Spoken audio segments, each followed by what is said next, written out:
Hello student. मैं science and maths channel परिवार में आपका स्वागत है। तो देखिए, आज मैं आपको कक्षा 10 की जो न्यू एनसीईआरटी वो गणित की प्रश्नावली है 14 अप्रैल का, इसी के अंदर से लीप वर्ष और अलीप वर्ष वाला क्वेश्चन का सॉल्यूशन आपके लिए समझाने वाला हूँ। ठीक है ना। बोर्ड के एग्जाम में काफी बार आ चुका है। ठीक है ना। और बहुत से स्टूडेंट ऐसे सवालों को गलत करके आते हैं बोर्ड के एग्जाम में। उनकी समझ में नहीं आता है कि वो इन क्वेश्चनों का सॉल्यूशन किस प्रकार से करें। तो देखिए, आप वीडियो में शुरू से एंड तक बने रहना, मैं आपके लिए सब कुछ सिखा दूंगा। आ जाइए एग्जाम्पल नंबर 6। क्वेश्चन नहीं है लीप वर्ष और अलीप वर्ष से समय, एग्जाम्पल है। बोर्ड के एग्जाम में बहुत बार आ चुका है ये क्वेश्चन। ठीक है ना। इस क्वेश्चन का सॉल्यूशन समझने से पहले आपको लीप वर्ष और अलीप वर्ष के बारे में समझना होगा। एक तो होती है आपकी अलीप वर्ष। क्या होती है? वर्ष हमारी दो प्रकार की होती है। एक तो अलीप वर्ष, जिसको हम साधारण वर्ष भी बोलते हैं। क्या बोलते हैं? साधारण वर्ष। ठीक है, जो प्रति वर्ष आती है। लीप वर्ष तो 4 साल में एक बार आती है। ठीक है ना। जो ये लीप वर्ष होती है, इसको हमें अधिवर्ष भी बोलते हैं। क्या बोलते हैं? अधिवर्ष। दोनों नामों से परिचित हो लीजिए। ठीक है ना।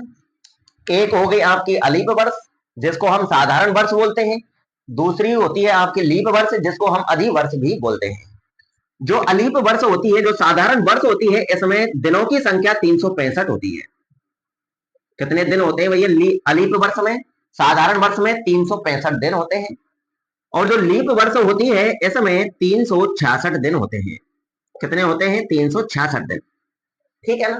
इतना क्लियर। अब ये एक दिन बढ़ता कहाँ है? आप सभी परिचित हैं। जो फरवरी का जो महीना होता है, वैसे तो ज्यादातर 28 दिन का ही होता है, परंतु जो लीप वर्ष होती है, उस वर्ष में वो फरवरी 29 दिन की हो जाती है, एक दिन वहां बढ़ जाता है। आगे समझ में? अलीप वर्ष में दिन 365 दिन होंगे, जिसको हम साधारण वर्ष बोलते हैं। और जो लीप वर्ष है, उसको हम अधिवर्ष बोलते हैं, जिसमें दिनों की संख्या 366 दिन होते हैं। ठीक है ना। इतना क्लियर। अब आपको पता कैसे चलेगा? चलो, ये दे दिया आपको अलीप वर्ष लीप वर्ष, नाम दे दिए इनके, जब तो आप पहचान लेंगे कि हाँ भाई इसमें इतने दिन होंगे, इसमें इतने दिन होंगे। अगर आपको ये नहीं दिया जाए और आपको कोई सन दे दिया जाए, जैसे 2024 दे दिया, 2020 दे दिया, ठीक है ना, या फिर 2015 दे दिया, अब ऐसे सन से आप कैसे पता लगाएंगे कि ये लीप वर्ष है या अलीप वर्ष है? तो देखिए, सादा सिंपल सा तरीका है। जो भी आपको सन दे रखा है, जैसे मान लीजिए आपको 2015 दे रखा है, तो इसमें आपको 4 का भाग देना है। किसका भाग देना है? 4 का भाग देना है। 4 का भाग अगर पूरा पूरा चला जाता है, जब तो वो होगी आपकी लीप वर्ष। अगर 4 का भाग पूरा पूरा नहीं जाता है, तब होगी वो आपकी अलीप वर्ष। जैसे जैसे इसमें देख करके देखें, 4 का भाग 20 में जाएगा, 5 बार 4 पंजे 20। अगला अंक उतारेंगे, एक एक छोटा पड़ जाएगा 4 से, इसलिए 0 बढ़ाएंगे, तब जाकर के हम अगला अंक उतारेंगे, 15 में देंगे, 3 बार जाएगा, 4 या 12, बचेंगे कितने? 3। पॉइंट लग गया। ठीक है, पॉइंट लग गया, यानी भाग पूरा पूरा नहीं जा रहा है, पॉइंट में जाएगा। तो यानी ये जो 2015 वर्ष है आपकी, ये आपकी क्या है? अलीप वर्ष है, साधारण वर्ष है। इस समय दिनों की संख्या 365 होगी। अगर हम अब जो वर्ष चल रही है आपकी 2024, इसकी बात करें, इसमें हम 4 का भाग दें, 4 का भाग 20 में जाएगा, 5 बार 4 पंजे 20, अगला अंक उतारेंगे, दो दो छोटा पड़ रहा है 4 से, तो 0 बढ़ेगी, फिर अगला अंक उतरेगा 24 में, 6 बार जाएगा, 4 6 24, यानी इसमें भाग पूरा पूरा चला गया 4 का, 506 बार। तो 2024 जो ये वर्ष चल रही है, ये आपकी लीप वर्ष है। क्या है? लीप वर्ष। इसमें दिनों की संख्या 366 बैठेंगे। आप कैलेंडर उठा के देख लेना, अगर भूल गए हो तो, यानी जो फरवरी का महीना है 2024 का, वो आपका 29 दिन का नजर आएगा। ठीक है ना। क्लियर। लीप और अलीप कंप्लीट हुआ। अलीप वर्ष में 365 दिन होंगे, लीप वर्ष में 366 दिन होंगे। अलीप वर्ष को साधारण वर्ष बोलेंगे, लीप वर्ष को अधिवर्ष बोलेंगे। ठीक है। सन का कैसे पता चलेगा कि ये लीप है अलीप है? 4 का भाग दे करके, अगर 4 का भाग पूरा पूरा चला जाता है, जब तो वो लीप वर्ष होगी, जिसमें दिनों की संख्या 366 दिन होगी। अगर 4 का भाग पूरा पूरा नहीं जाएगा, तो वो आपकी वर्ष साधारण वर्ष होगी, जिसे हम अलीप वर्ष बोलेंगे, जिसमें दिनों की संख्या 365 होगी। ठीक है। अब क्वेश्चन की तरफ आ जाएंगे। ठीक है ना। अब देखिए क्वेश्चन कैसे देखने को मिलेगा, ऐसा क्वेश्चन देखने को मिलेगा। ठीक है ना। सविता और हमीरा दो मित्र हैं।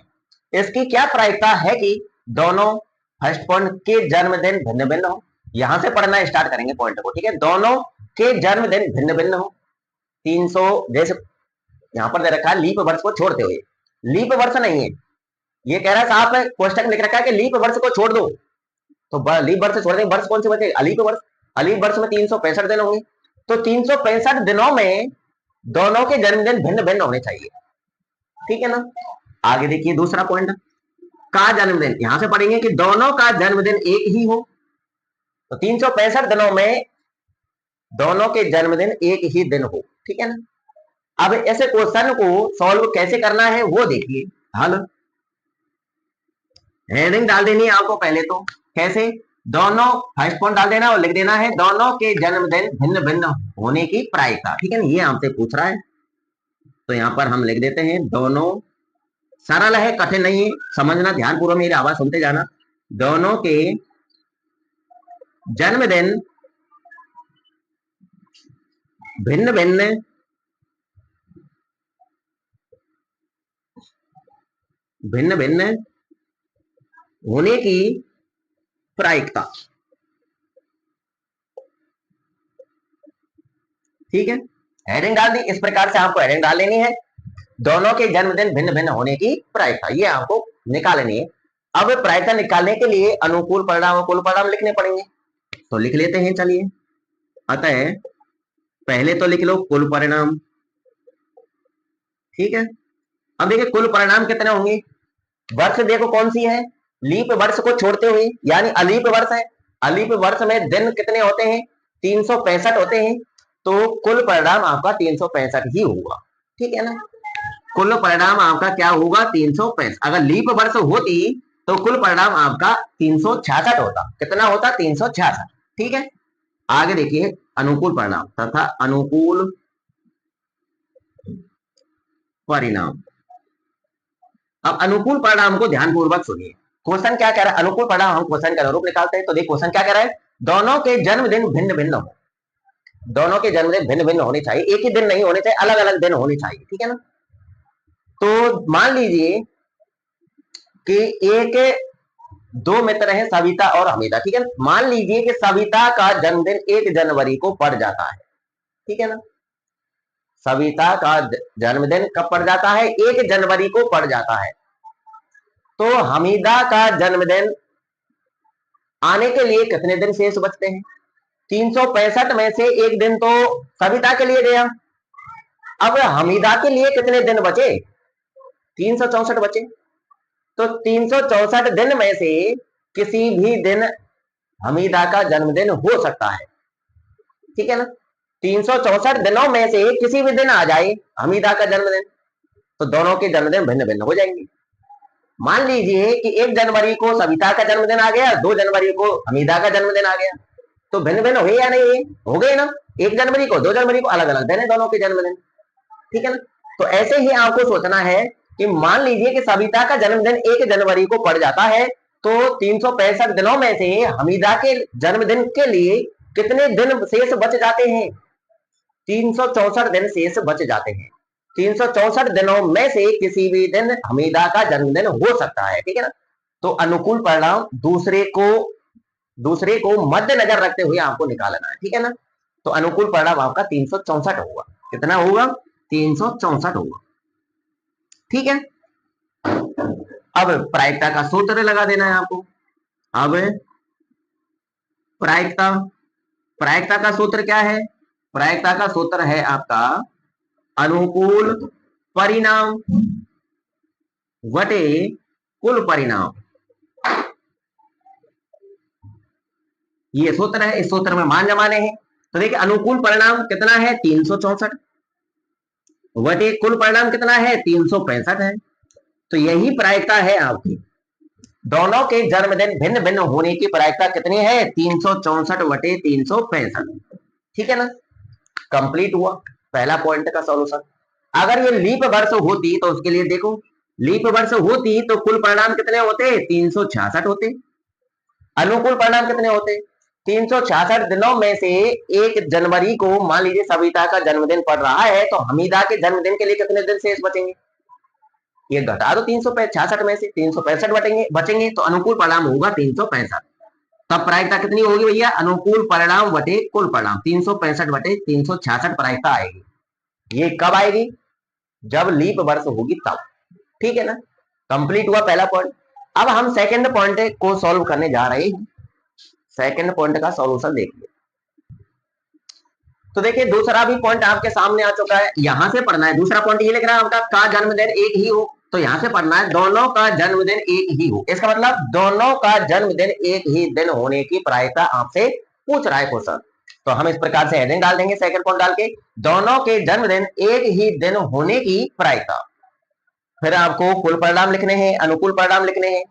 तो कुल परिणाम तो आपके चेंज होंगे नहीं, 365 ही रहेगा, क्योंकि लीप वर्ष को छोड़ते हुए यानी अलीप वर्ष की बात हो रही है, तो अलीप वर्ष में दिनों की संख्या 365 होती है, तो कुल परिणाम आपका 365 होगा। अब अनुकूल परिणाम समझिए, क्वेश्चन कह रहा है कि दोनों के जन्मदिन एक ही दिन हो, एक ही दिन होना चाहिए। अब देखिए दिन है 365, तो 365 दिनों में से ऐसे कितने दिन हैं जिनका जन्मदिन एक ही दिन होगा? तो एक ही दिन तो होगा, ये थोड़ी है कि आज मान लीजिए दोनों का जन्मदिन है, फिर आज के बाद 2-4 दिन बाद फिर से उनका जन्मदिन आएगा, ऐसा है क्या? नहीं है। तो एक ही दिन तो है, जिस दिन उन दोनों का जन्मदिन होगा तो अनुकूल परिणाम एक होगा। दोनों का जन्मदिन एक ही दिन होने के लिए अनुकूल परिणाम क्या होगा? एक होगा। 365 दिनों में से केवल एक ही दिन है जिस दिन उन दोनों का जन्मदिन हुआ। ठीक है ना, इतना लिखने के बाद सूत्र लिख देना है प्रायिकता का, अनुकूल परिणाम बटे कुल परिणाम। अब मान जमा देने हैं, अनुकूल परिणाम की जगह पर अनुकूल परिणाम लिख लेना है एक, बटे कुल परिणाम की जगह पर कुल परिणाम लिख लेना है 365। बस यही आपका बिल्कुल करेक्ट आंसर है। ठीक है ना, कंप्लीट हुआ सेकंड पॉइंट का सॉल्यूशन। बस इतना सा करके आना पड़ता है बोर्ड के एग्जाम में और नंबर पूरे मिल जाते हैं। 2 नंबर का क्वेश्चन आएगा ऐसा बोर्ड के एग्जाम आएगा तो। ठीक है ना, वैसे बहुत ज्यादा बार आ चुका है। अगर मान लीजिए लीप वर्ष होती तो कुल परिणाम आपके 366 होते और अनुकूल परिणाम एक ही होता, चाहे लीप हो चाहे अलीप हो, एक ही दिन तो होगा जिस दिन दोनों के जन्मदिन होंगे। तो एक अनुकूल परिणाम होगा तो प्रायिकता कितनी होगी? 1/366 होगी। कितनी होगी? 1/366 होगी। ठीक है ना, अनुकूल परिणाम बटे कुल परिणाम। ठीक है, कंप्लीट हुआ लीप और अलीप वर्ष से संबंधित वाला क्वेश्चन। अगर आपको अब भी कुछ डाउट हो तो कमेंट करके बता देना, और भी आपको एक वीडियो बना दूंगा स्पेशल से। ठीक है ना।